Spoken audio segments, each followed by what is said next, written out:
that confirmation. My name is Georgina Ashuka. I work at Kenya Association of Manufacturers as a Regulatory and Compliance Executive Officer. So today we'll be hosting this webinar where we are going to see how to bring in the conversation on ESG, how to unpack ESG and how this should work for business. So we have our panelists today on the call already, and we will have our chair at CAM, Mr. Martin Ochieng, who leads our Environment and Sustainability Board Committee and is also a board member at Global Compact. We'll introduce him as we bring him on board to speak. We have Judy from Global Compact, the Executive Director. We have Amir Papia from Paramount, who will be taking us through the whole discussion on ESG. So I will bring in our Head of Policy Research and Advocacy, Mr. Job Wanjohi, to come in, do some opening remarks and invite members to this meeting. So Job, karibu sana. Welcome members on to the webinar. Thank you so much, Georgina, for this time, and most welcome to all the members present in this call, whereby we'll be discussing how to integrate the environmental, social, and governance issues into our processes. One thing we have to note that this is something that is quite integral, because you can see that the social environmental governance issues are being called upon to be integrated in our processes worldwide. So as a sector in the country that is aiming to be globally competitive and also to be globally, all having standardized with other global practices, is good that we ensure that the environmental, social, and governance issues are integrated in our processes.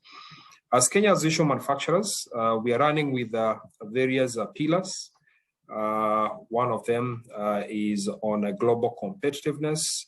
The other one is on export-led growth. We have SME development and also agriculture for industry. And we find that in all these, there is a very great importance of having these pillars being integrated with the ESGs. For instance, when you're talking about the environmental conservation, quite an integral discussion that you find. It even lies under the Sustainable Development Goals. If you look at the Sustainable Development Goal on a circular economy, it's something that is related with the environment. When you're talking about the climate change action, another SDG goal, and many others, you'll find that there is a sense of semblance between the ESG and the SDGs. So very important that in whatever we are doing, as Kenya Association of Manufacturers, running with these 4 pillars, not only as an association, we are also integrating this as we are running the pillars, but also calling upon our members to ensure that they are integrating this. And this comes with various benefits. You'll find that you're not run on the wrong hands of the government and of the enforcement when talking about, like now, environmental management and sustainability. We talk about the social impact. We talk about the governance systems that we have put in our processes. You find that compliance will help you to ease any disturbance that would be coming externally from the enforcers and the various ministry departments and the agencies. So we are glad to have this so that we can be sensitized on in conjunction with UN Global Compacts. At this point, also I want now to recognize our Director Martin Ochieng, who will be making remarks after this. So most welcome to all of you, and back to you, Georgina. Thank you, Job, for that welcome note, and we'll take it straight away to Judy, who can give an opening statement, and then we'll call in the chair to give the high address as we go into the presentation. Welcome, Judy. Yes, thank you very much, Georgina and Job, and good morning to everyone on the call, and thank you so much for making time to join us for this very important discussion. So on behalf of CAM as well as the Global Compact Network Kenya, we are very pleased to welcome you to our joint webinar on unpacking ESG for business. And of course, we have a very special focus on the manufacturing sector. And I think we convene this dialogue at a time when the country and the world indeed is really grappling with converging setbacks, including those that are occasioned by climate change, rising commodity prices, economic as well as political instability.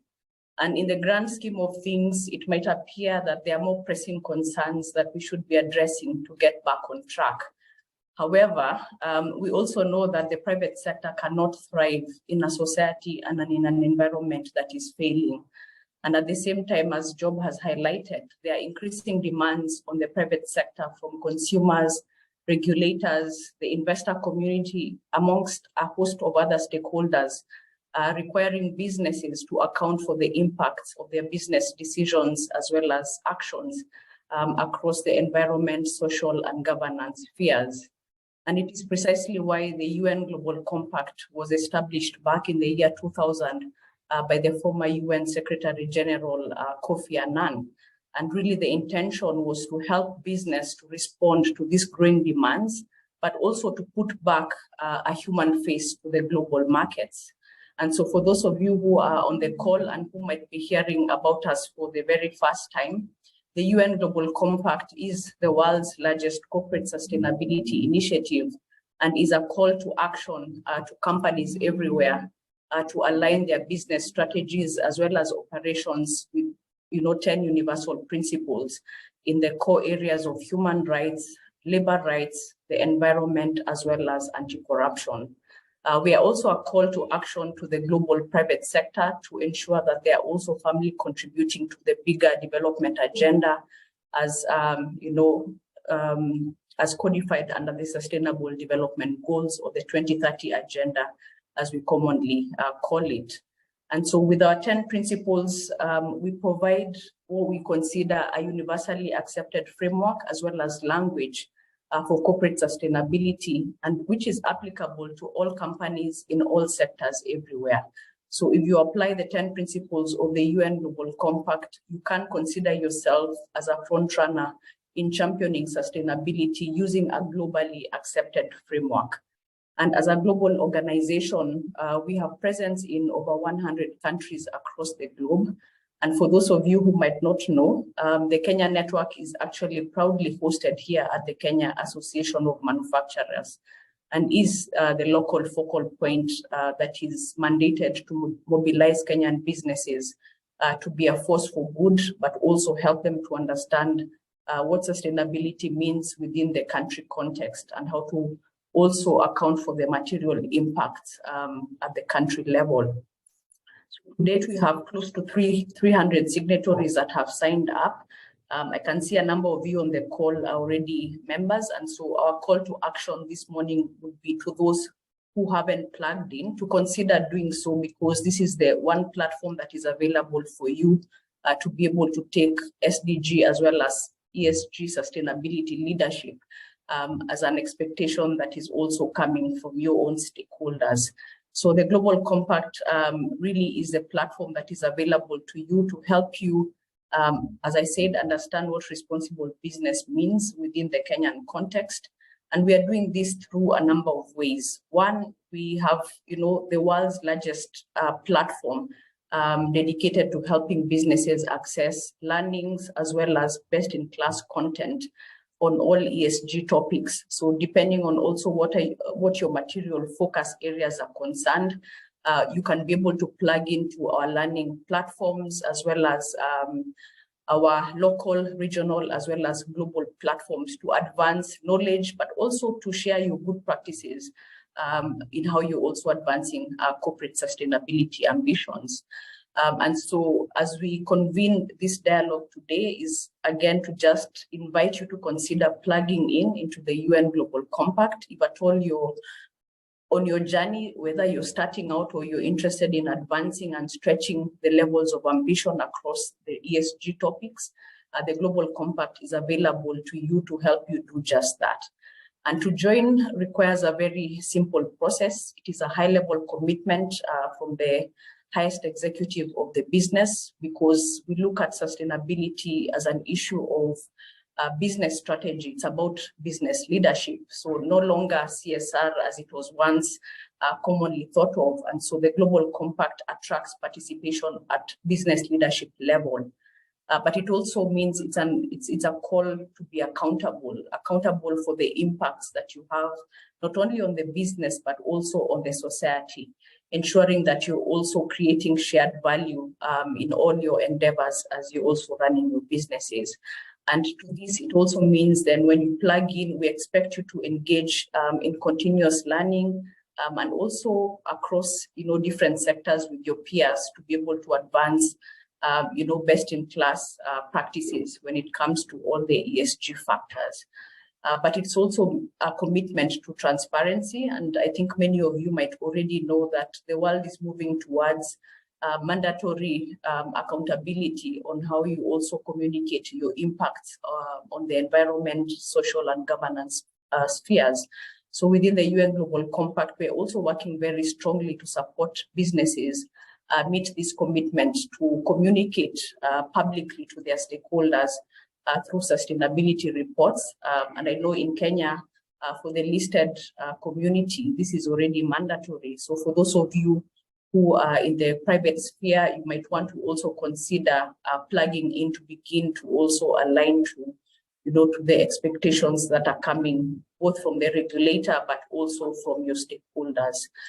So as I conclude, I think it's important to note that the way we do business has fundamentally changed, and sustainability and the expectation to engage in ESG issues is no longer an option, but it's also about business competitiveness in the long run. And so as the Global Compact and CAM, we are here to support you to cut through the complexity by enabling your companies to build trust as well as transparency, and helping you achieve your sustainability objectives. And together we believe that we can be united for a better world. So I thank you all for your attention, and we look forward to the presentations ahead. Over to you, Georgina. Thank you, Judy. That was a great opening statement. We picked quite a number of issues, and today being just a day where we're just trying to understand this conversation, we've at least picked up we need to redo our business strategies. We need to bring leadership into this conversation, and of course, the issue of making industries accountable and transparent in their operations, creating a shared value. And we look at how we can pack this and also be able to come up with the reports. I want to appreciate that we also have a CAM consulting at CAM. And once we have this conversation and we identify areas where we need to capacity build so that people can build up on this, this space, we shall be linking you up to our CAM consulting, and we shall be developing with them maybe programs going forward that can support ESG uptake in the business. So thank you very much, Judy. Now I want to invite our chair, Mr. Martin Ocheng, to give the high-level address, and then we shall proceed deep into just the basics of unpacking the webinar, the ESG. So welcome, Martin. Yes. Yeah, thank you, Georgina, and thanks, Judy, for I think a very good detail of what the UN Global Compact does in this field, and I guess a very important platform for all of us with regards to the legal framework and the need to do these things out of compliance. But I'd like to add a few things just to cap on what Judy and Georgina have said. In my view, I think the bigger need is the ability for us to do and conduct our businesses sustainably out of wanting to do so, not out of being forced to do so through compliance. Of course, compliance does, give us the platform to ensure that we do things, because when the government or some regulatory body is asking us to do it. But the better reason for these sustainable development goals and their achievements is something that most organizations are putting into their strategies, and are doing out of goodwill and out of wanting to leave the world a better place than we found it. And so on the one hand, you're hearing us talk about sustainability. On the other hand, you're hearing us talk about ESG. So those two terms are used interchangeably. I'm sure a lot of you are aware of that. ESG stands for, aspects of running our business on, while protecting the environment, driving sustainability as a way of good business practice, and having good governance structures to help us to achieve those. The ideas came from, like Judy said, in the year 2000, when the world looked at itself through the UN and the Secretary General then, and said, we're not doing well. And if we continue doing business the way we are doing, we are going to end up, living this world far worse than we found it. At that time, we were being classified as the generation that has, been most responsible for degrading the environment, for doing business corruptly, for not following principles that help us to do business well. And so some work went into this out of the work that we were doing with the Millennium Development Goals earlier on, which really didn't kick off as much as we thought they would. And so the results out of those were not as strong as they should have been. And so through the leadership of the Global Compact, the UN body, and the UN Global Compact is a UN agency, came up with these 17 sustainable development goals that I'm sure we're going to go through at some stage, organized around 4 key thematic areas of respect for human rights, good labor practice, protection of the environment, and corrupt-free business, so an anti-corruption mantra. Supporting those 4 key buckets are 10 principles that the UN Global Compact bases its work on. And then those are fleshed out in the 17 SDGs that organizations then pick from to run their businesses. It is the world's biggest corporate responsibility program. And so whereas it is called corporate, it is meant for corporates, mid-sized enterprises, and small and micro enterprises as well. And so it gives us a platform of how best to run our businesses. Just a few things to add on to Judy's side before I go on the CAMP side. It gives the organizations a chance to commit to performance analysis, because you're then doing things and you want to be open about these things on the SDG platforms. You want to be reviewed and check that you're doing the right thing, so that your contribution to making the world better is then recognized. There are a lot of peer learning groups within the compacts. You can learn from each other. You can learn from big corporates like ourselves at Sassini, who are doing quite a lot of work there through forums like this, or through just sharing best practice on how we've been able to do some of these programs. Some of those things Judy will talk to you about when you join, things like the Think Lab, several accelerator programs, depending on what SDGs that one chooses.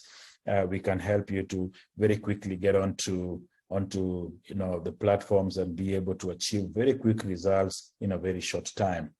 We are also involved in trying to influence policy as an advocacy body, and here we do some good work.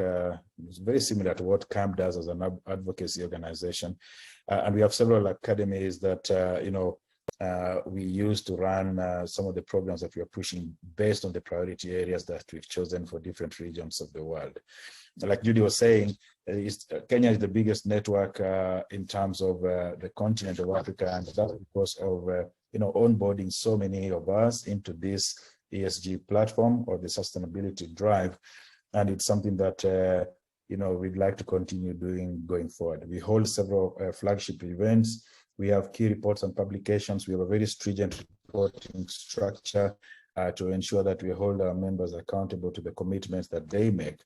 And the outreach and communication platform that we use for that is also very robust. So again, just to emphasize Judy's call to action, if you're not already on our platform, please consider doing that. So that you find it very easy in terms of resourcing to find things to help you to jump onto this. So just to bridge very quickly to the ESG aspect of this, the government of Kenya, like most governments on the continent and globally, have aligned their policies to what this sustainability mantra has been for the corporate side of things. So there is, on the one end, the Global Compact that is driving the corporate achievement of this. But on the other hand, there's the public governments that are also driving public achievement of this. And so one of the ways, if I could talk about Kenya, for example, is if you're a public listed company, from this year on, you are required by law to report on your efforts in the environment, sustainable and governance areas of your business. And that is forcing a lot of organizations to include this in their strategies so that then they can have them in their operations, then start doing work that they can then report on. So I think it's the best time for us to be having this webinar to talk to you about what that involves and how you can dial into that, how to then align yourselves with the aspects of the ESG, whether you're required to report or not, and whether you're required to do it legally or you're doing it out of social responsibility. I think thank you to CAM for organizing this, and I'm looking forward to the presentation and hopefully helping to answer some of the queries that do come up. So thank you very much, and let's hope everybody enjoys it. Thanks, Georgina. Thank you, Chair, for that high-level address. Now we look forward to the presenter coming on board, Mr. Amir Papier. But just before that, I can encourage the participants, if you have any question towards any of the panelists that have spoken before, right from the introduction by Job and Judy and our Chair Martin, you can post them on the Q&A and we'll have them address them at some point in the webinar. Feel free to just query on anything you'd like to understand. We'd also be happy to have those who are willing to continue with this journey in terms of joining the ship. Haron will post, there's a guy called Haron, he'll post a contact where we can all, you can all reach out just for special support. Thank you very much. So I want to bring in Amir. Please, Mr. Amir, you're on the call. You can put up your presentation and take us through your talk. Yes. Good morning, members. It's nice to be part of this system, CAM. Thanks to CAM for organizing this event. I think so they would have not done much appropriately because 5th June was the World Environment Day. So I think so it correlates with everything. I'm audible? Yes, we can hear you. Please proceed. Okay, fine. Okay, fine. I hope you can see my screen now. Is my screen? Thank you. It has come up. You can put it in presentation mode. Okay, fine. So I just wanted to do it a bit of, yeah. Okay, I'll just put in presentation mode. Yeah, that's better. Okay, so thanks for, I think so, kicking off by the chair and other people for doing what is ESG. Because we have limited time, ESG is an encyclopedia which can take ages and months to understand. I've tried to encompass as much as little as possible, but it's informative and it will give you this thing. So without wasting any time, well, ESG, which stands for Environmental Social Governance, is a comprehensive framework that evaluates a company's performance and impact in these 3 key areas. Obviously, there's a shared responsibility of various parties involved, which is the government, stakeholders, investors, companies, individuals, correct? And to deep dive into it, right? It outlines how the company should plan their resources along with a financial budget, which is critical in this time, especially after post-COVID and what's happening in Kenya, with the market vision, right? And there's a long-term plan with a lot of dynamics involved. Though it's a bit challenging as in the present world because of the geopolitics and other developments which affects ESG. We have seen the dollars have shot up and the rates have shot up and everything. So it's very critical. We need to balance. What is ESG? As the chair said, ESG comprises of three factors, which is environmental factors, social consideration, and governance. The environmental factors includes, but not restricted to, climate change, resource, biodiversity, pollution, and waste management. It also includes packaging, recycling, and everything, which CAM is doing with various agencies involved in it. Social consideration, stakeholders management, labor practices, human rights, product, process, and service responsibility, how we process a product, how we service the product. Does it has a social consideration? Like recently we have seen organic foods coming in. That's something apart to do with ESG also. Governance. It refers to the system and processes that guides and oversees a company's operations and the whole works of it, including transparency, accountability, and ethical behavior, including self-compliance, which includes board structures and independence, executive compensation, transparency, and accountability. Sorry, I think, okay, Amir, we had lost you. Okay, sorry. Okay, should I go back? Okay, fine. Not far back, So, just a minute or so. Okay. Okay, so governance, mainly governance. Yeah, sorry, the governance mainly refers to the system and processes that guides and oversees a company's operations, which includes transparency, accountability, behavior, and self-compliance also, which includes how the board is structured, how independent they are, the executive compensation, and the transparency and accountability. What is ESG? ESG is mainly required for several reasons. Firstly, it helps to identify and manage risks that could impact the financial performance and reputation by integrating various ESG considerations and proactive address such as regulatory compliance and everything. We have seen recently the global has looking for self-compliance, the CRS. The Kenyan government is looking for compliance also. So this is part of the thing. Supply chain disruption, reputational damage, sorry. Secondly, the ESG integration contributes to the long-term value creation. As we know that resilience, sustainability are the keywords in today's any business dialogues. So that's very important, right? Because that creates, it enhances a company's reputation and is more attractive to investors and customers and stakeholders. Thirdly, the ESG is crucial for building trust and maintaining a positive relationship with stakeholders. Customers, employees, investors, and communities increasingly expect companies to demonstrate their commitment to sustainability, social responsibility, and ethical behavior. By prioritizing ESG, companies can enhance their brand reputation, strengthen stakeholders, and build long-term and mutual benefit relationship. Lastly, but not the least, the regulatory requirements and investor demands are driving the adoption of ESG practices. Many jurisdictions, including Kenya, we'll discuss a bit later that, have implemented or are considering ESG-related regulations and reporting standards. Investors also considering ESG factors in the investment decision, leading for a greater demand and transparency disclosure. In a nutshell, I've picked up this from the USG Energy ESG, right, which is for certain types of sector. What does it include? I'll start with the green one, ESG. Stewardship of land, water conservation, emission reduction. Human capital management, diverse engagement in the workplace, community commitment. Governance includes risk management, shareholder engagement, transparency, and data privacy.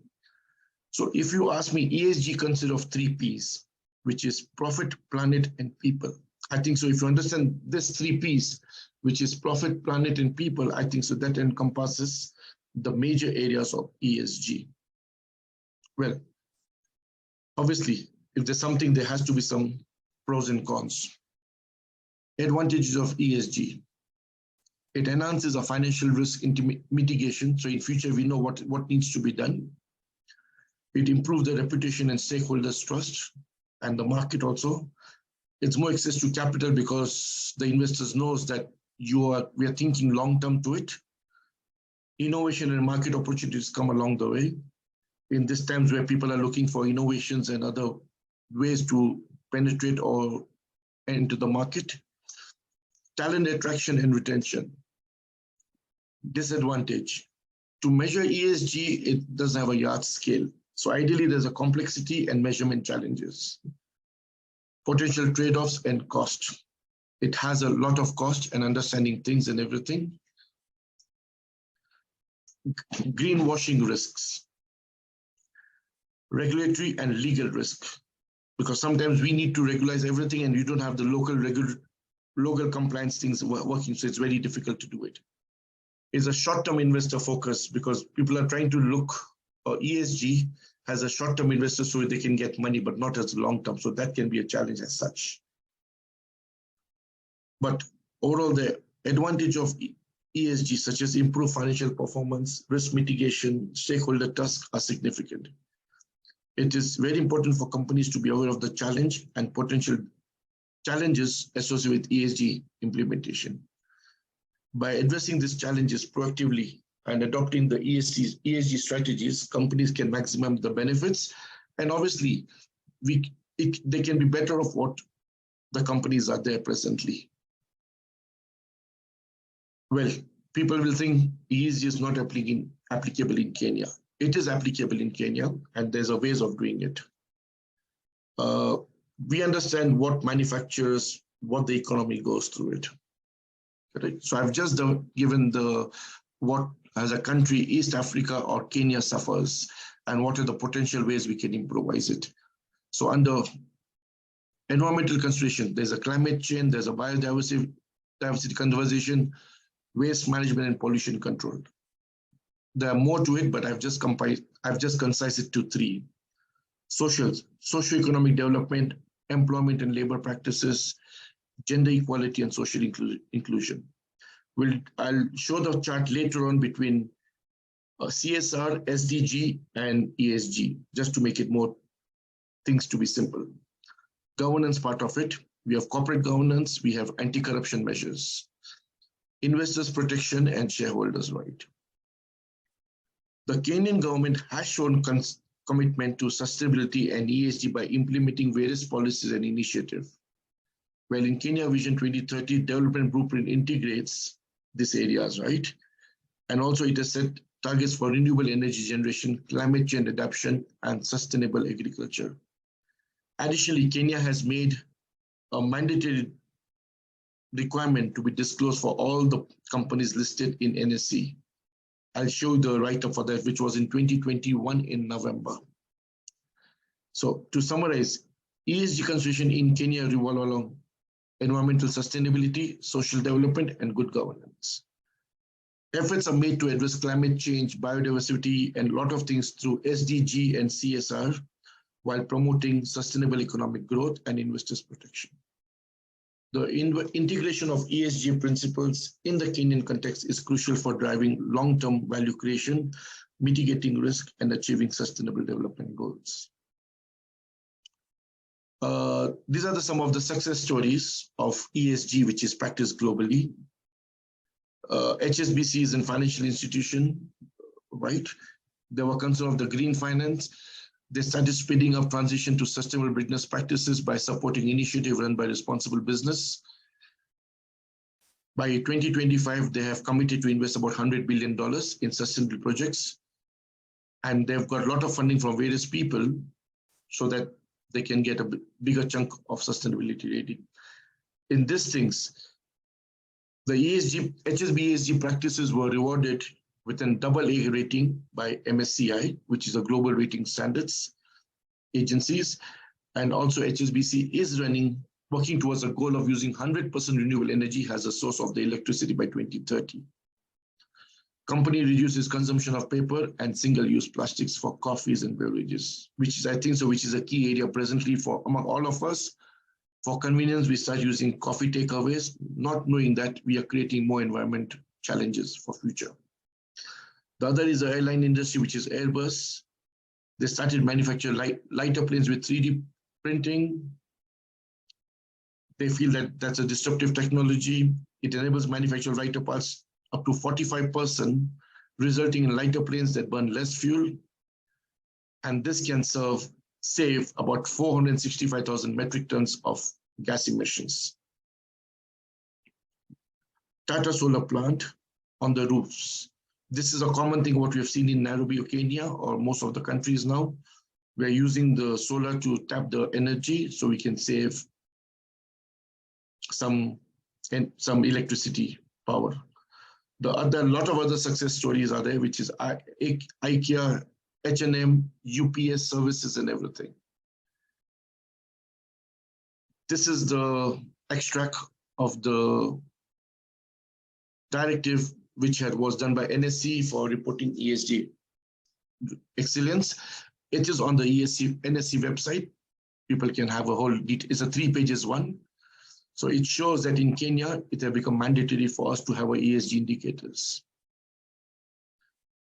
Well, people will ask, is ESG meant for corporate, right? We are not concerned. But yes, ESG is not relevant at the corporate organization level. It also has implications for individual because we are running the environmental ourselves at our places of work, home, social lives, and the way we live. Some of the areas where we can consider and apply it on an individual level, investment decisions, right? Which is financial literacy. 3 years ago, when the world was hit by pandemic COVID, people were in a challenge. There was a lot of issues of financial challenges people had. And this word of financial literacy start coming into the system. So for that, you can have saving income for sustainable things for the future requirements, commitments, and everything. So by investing in companies or funds that align with the values and have strong ESG performance, individuals can support sustainable and responsible business. We can research it, select investment that prioritize sustainability and everything. Consumption choices. Individual can consider ESG factors while making purchase decisions. It prioritizes which are products which has sustainable, renewable things and which has a positive social impact. Obviously, by choosing ethical produced goods and services, individual can contribute more to supply chains and encourage responsible business practices. Energy and resource usage. We know this, we try to use as much less energy we want nowadays. Social responsibility and philanthropy. Individuals can engage in social responsibility initiatives and philanthropy to support causes they care about. This involves volunteering for community organization, donating to charitable causes, or supporting to social enterprise and NGOs and other activities. By participating in such activities, individuals can make a positive impact on society and contribute to social development. There's one disclaimer I would try to put it in a very polite way. Of late, people have said we are planting trees and everything. Yes, we plant trees. How many people have planted trees maybe last year and have gone after 6 months to see whether how the trees are being maintained? So I think so that's what sustainability goes to. If you plant a tree today, it becomes a moral responsibility to ensure nobody removes the trees and the trees are growing. Advocacy in education. Individuals can play an important role in advocating for ESG practices and raising awareness about sustainability issues, which involves sharing knowledge, information of ESG topics with peers, family, friends, discussion in social and environmental challenge, and encouraging others to adopt sustainable practice. Right? Responsible governance. When we say the board of directors has to be ethical, there's no board. There are individual people who need to be ethical and they have to maintain corporate governance. So that's what, as individuals, we need to consider while exercising our right and responsibility as citizens, as community leaders, as business leaders, whatever lead in various organizations we are. Also, obviously, there's a bit of political candidate position, environmental and social activities, participate in civic activities and self-compliance. The good news is CAM conducts various training and courses with experts, which is in-house and external, on the above things. So if you need anything, you can contact CAM Consultancy, where Georgina is there. Judy is there for Global Compact for corporate governance. They do an excellent seminar. I've been part of the seminar and it's excellent. By incorporating ESG consideration into the personal choices and actions, individuals can contribute more to a sustainable and equitable future. ESG awareness at the individual levels can drive positive change and create a collective impact on ESG issues. Well, as we say, change starts with us. Summarizing, right? So on the right-hand side, you will see the graph intersection of ESG, CSR, and SDG. So if you see on the right-hand side, CSR is people, profit, planet. 4 specific areas, sustainability, commitment, all these indicators are there, 17 goals and everything. For ESG, you have corporate governance, society, environmental, and specific areas. So there are a lot of common things between ESG, CSR, and SDG. To summarize, Embracing ESG means assuming a growth mindset, acknowledging and disclosing your organization missteps and setbacks with the wins. And along with the wins and remaining true to all this across all your communication. Consistency and authenticity are important, not start by telling your ESG stories. The Vice President of ESG Strategy said at one of the panel discussion, which was last year, whether your audience finds you on social media or reads your ESG report, they should feel they're engaging the same company voice and values. Sustainability is an ideal towards which company strives, not a state of mind. Organization can be more sustainable or less, but never achieve paragon status, and that's okay. We don't need to be perfect. The best ESG communication is rooted in your courageous vulnerabilities. In conclusion, ESG is a comprehensive framework that evaluates a company's environmental, social, and governance performance. If we integrate into the business practices, companies can contribute to more sustainable and equitable future while enhancing their own performance and reputation. Well, ESG is about progress and not perfection. I'd made this a complex slide because I know there'll be more question answers. Then that's, thanks guys. Thank you, Amir, for that detailed presentation. So I will open up for participants. You can put up your hand if you'd like to present a question to any of the panelists and our key presenter. So we're just trying to make this as basic as possible. And if there's an area that you will need some bit of clarification, you're encouraged to ask. So please go ahead. You can put a question if there's anyone who needs to ask anything. And if we don't, we still have an open session window where the panelists can also just chip into any other area they'd like to put in some emphasis on the presentation that Mr. Amir has done. So we are seeing some questions that have been posted to the Q&A, and two have been answered. There's one that is asking on packaging plays a crucial role of containing and preserving products from sources to usage points, yet there is a dilemma of environmental issues associated. How does ESG address this? So any of the panelists can take up this question.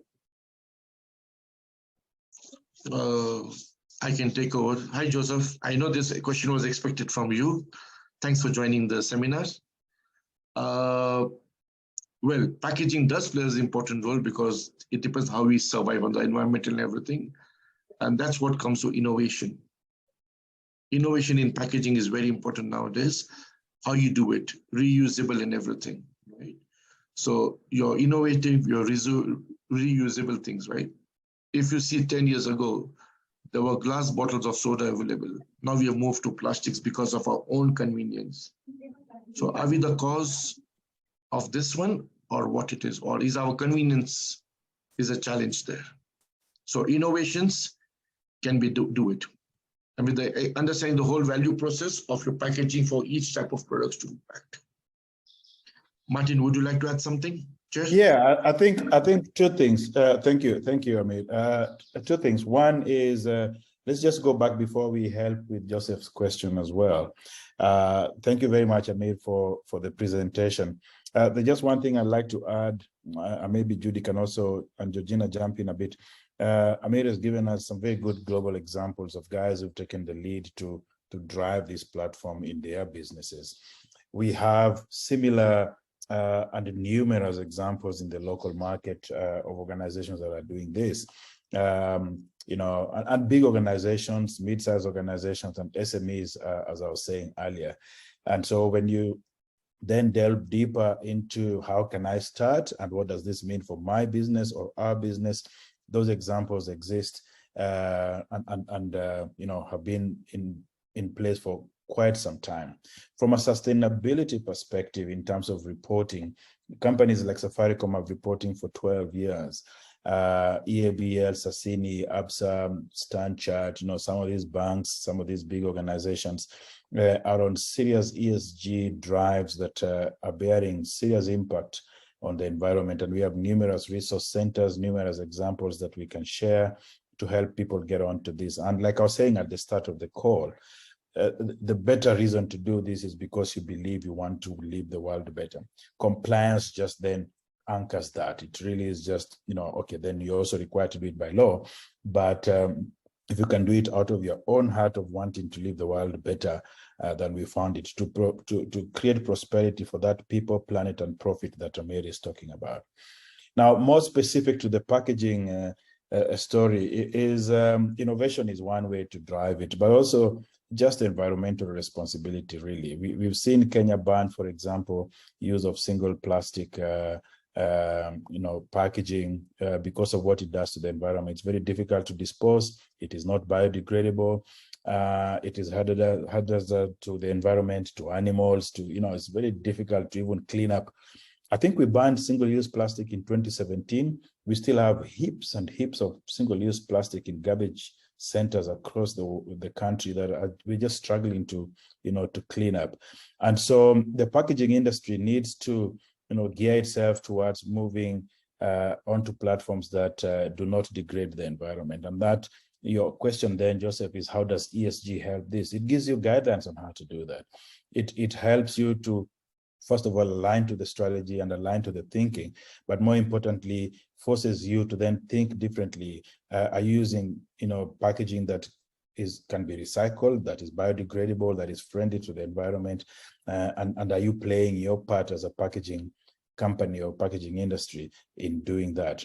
And lastly, to add on to that, consumers are forcing us to do this anyway. So most of us who are putting products into the market are being told by consumers, if your packaging is not green, I'm probably not going to participate in buying your product. And so there is also that push from the marketing side, and it's another plus for this platform to say, if you do this, you're also talking to consumers who really want to see us change and make the world a better place.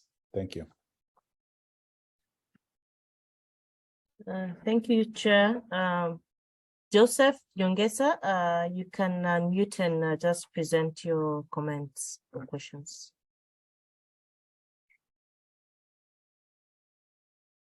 Joseph?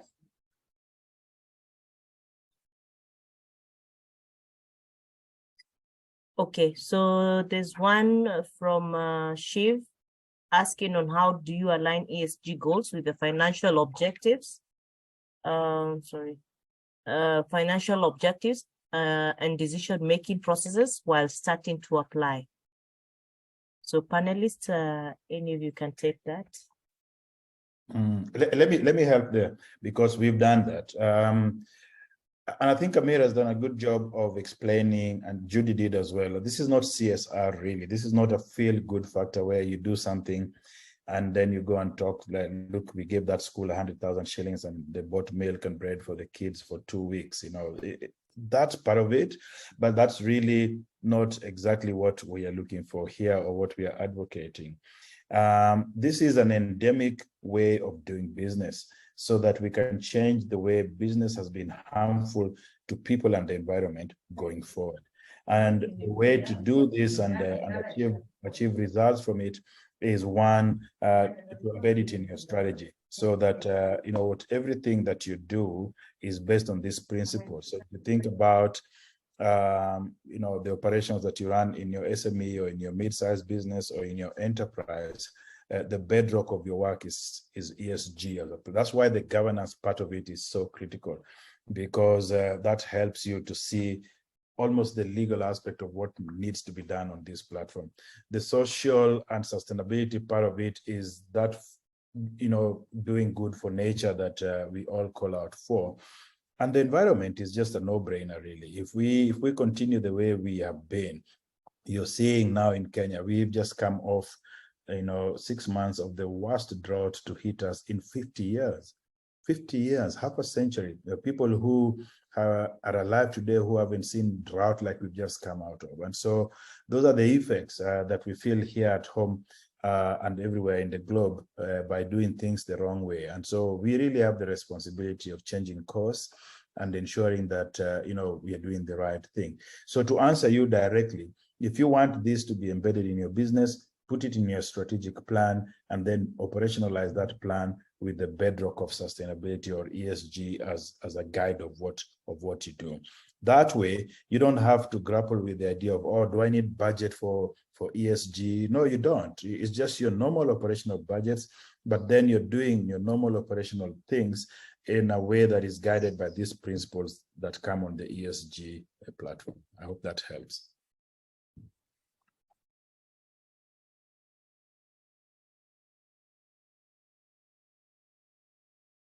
Are you on mute, Georgina? Great. Joseph, yes, you can be able to speak now. Sorry, I think you are on mute. Okay, thank you. You can hear me now? Yes, we can. Okay, thank you very much, Amir, for that great presentation. Thank you for the responses on the packaging agenda. Because we know that packaging is a big challenge in this conversation. We need packaging to market our products, contain, protect. And despite the loud campaigns about packaging and packaging waste, somehow the usage of packaging continues to increase and grow, even plastics.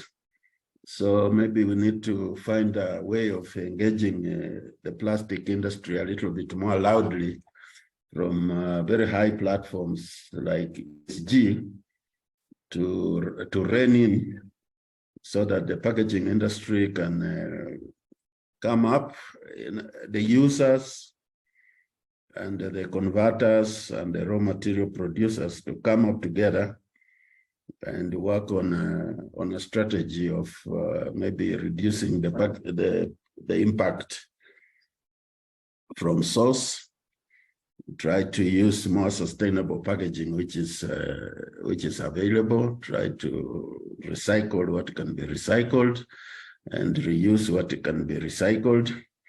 So my story is that despite all these campaigns, packaging continues to grow at a very exponential rates because we want to do value addition, we want to do value multiplication, we want to protect our foods, our products, we want to market, now we want to promote trade, and products cannot move from the point of consumption or from the farm to the point of usage without packaging. For example, let's talk about milk. There's a massive proliferation of plastic bags, which are single use, and they are growing by leaps and bounds every day, simply because we cannot keep cows in the cities to get our milk. So we have to, it has to be packed.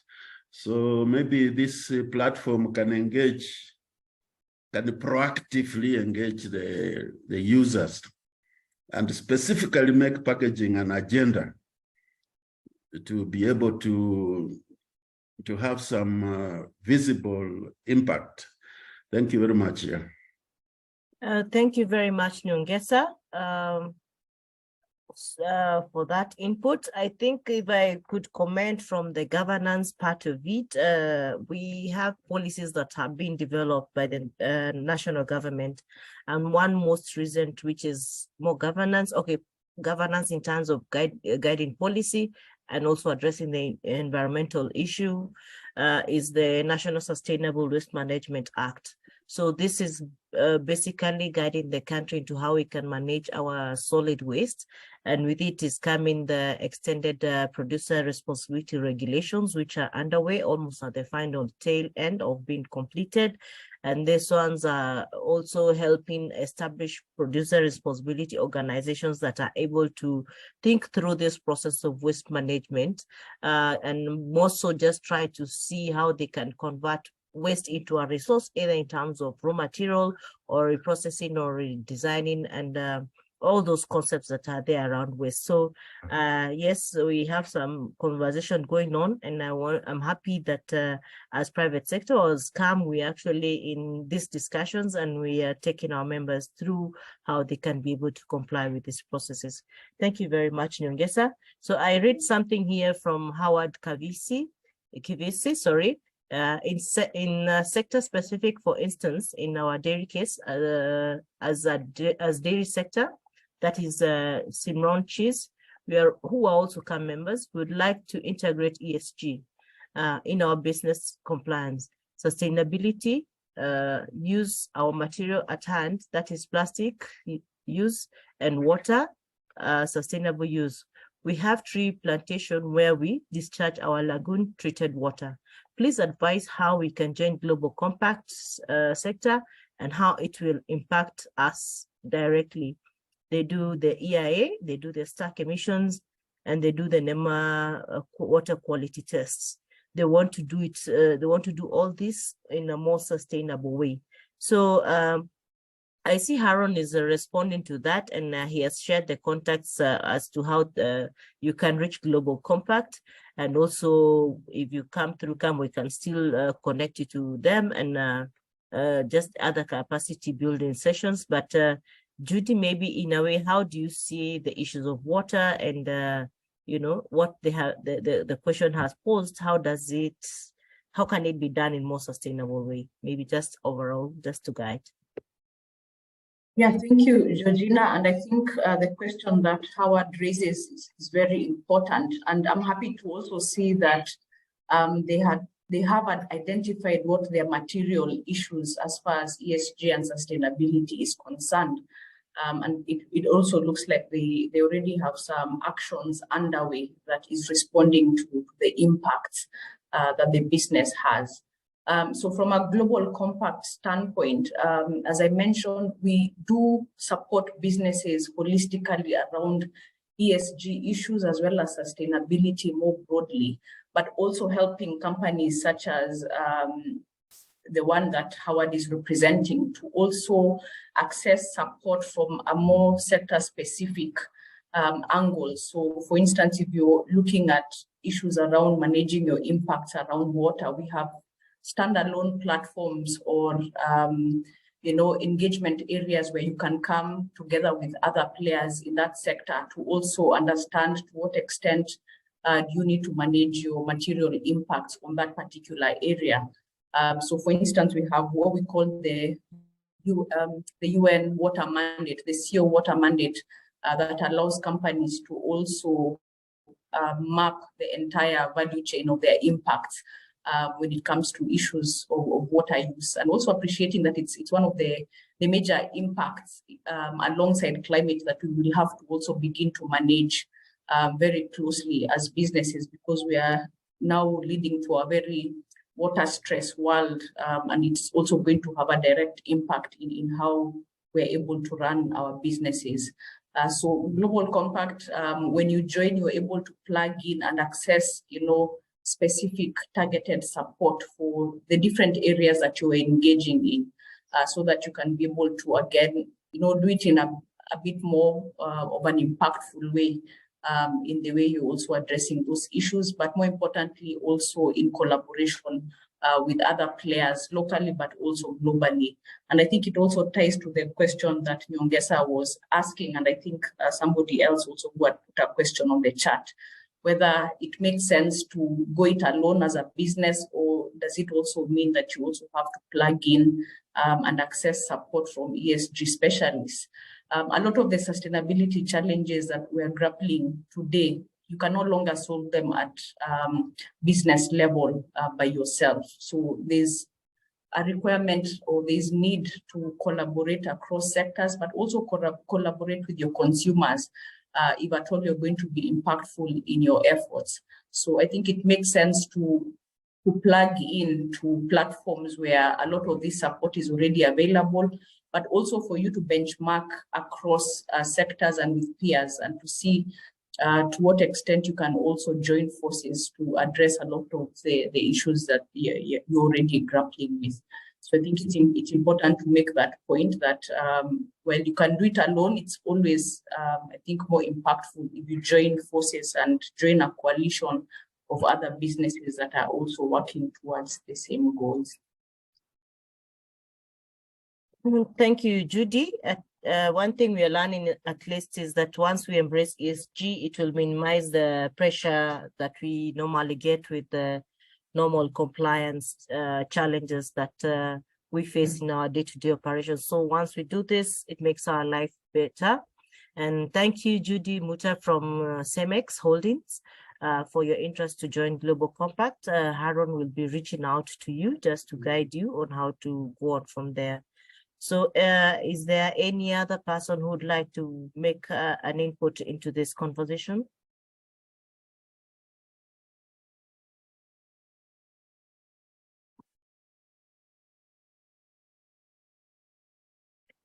Okay, we were scheduled to close this business at 11:30, but this is just an initial conversation that we are starting here, and we see that going forward, this is something that will be part of our day-to-day business. It is not something that we can get away from. I know we people were struggling with what is this story of SDGs. Now they become part of us. People are able to understand how they relate to their work and day-to-day, how to prioritize them. We're going to start this same conversation on the ESG, and soon we'll also, in the future conversations, we'll see which other stakeholders and government agencies we can bring on so that we can be able to get support in understanding and developing good business strategies on ESG. We will also see how we can create platforms for peer learning or mentoring on ESG and also learn from the business cases. We've seen one of the participants here share from Total Energies what they've been doing, and I think that's a good job. Is it Anne Mungai?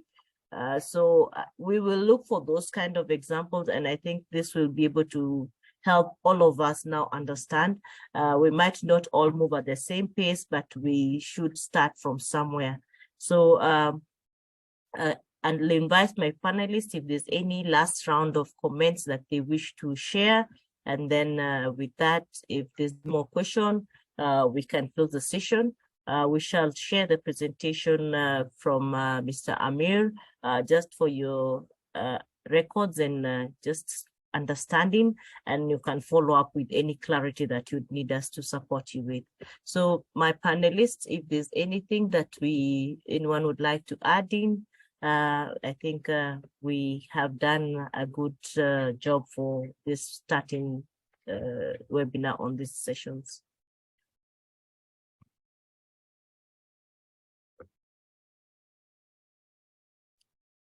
Maybe Georgina, I can go.